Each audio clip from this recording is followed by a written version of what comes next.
নমস্কার বন্ধুরা। আজ ইচ্ছা ছিল সকাল থেকে মাউন্ট কাংতোটা দেখব, অর্থাৎ চায়নার একটা পর্বত।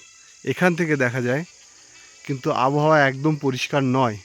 দেখতে পাচ্ছেন মেঘ উড়ে উড়ে যাচ্ছে, তো তাই জন্য সূর্যও দেখা যাচ্ছে না।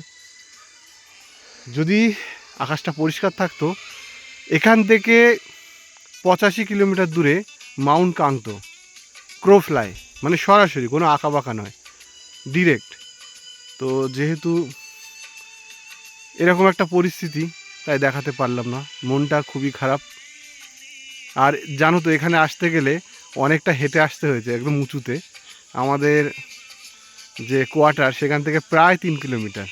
তো এতটা উঁচুতে উঠে, 3 কিলোমিটার উঁচু নয়, বাট 3 কিলোমিটার হাঁটতে হয়েছে, তো বেশ খানিকটা উঁচু, প্রায় 500 মিটার হবে। তো এত দূর এসেও আমরা দেখতে পাচ্ছি না, তো তার জন্য মনটা খুবই খারাপ। এই যে দেখতে পাচ্ছ, সব পুরো মেঘ চারপাশে একেবারে ঘিরে ধরেছে। আর হ্যাঁ, এটা হচ্ছে আমাদের স্কুলের প্লেগ্রাউন্ড। এই প্লেগ্রাউন্ডে আমাদের 12 তারিখে খেলা হবে অ্যানুয়াল স্পোর্টস, তো তারই প্রিপারেশান চলছে মাঠের। আর এইদিকে আমাদের ফ্যামিলি কোয়ার্টার, এই যে দেখাচ্ছে নিচে। আর ওই সাইডে আছে ব্যাচেলার কোয়ার্টার, ওই যে। কিন্তু মেঘের জন্য আমি দেখাতে পাচ্ছি না।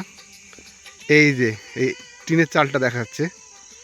তো ভালো, পরিবেশটা খুবই ভালো, কিন্তু আজকের পরিবেশটা ওই মাউন্টেনটা দেখার জন্য মোটেও ভালো নয়।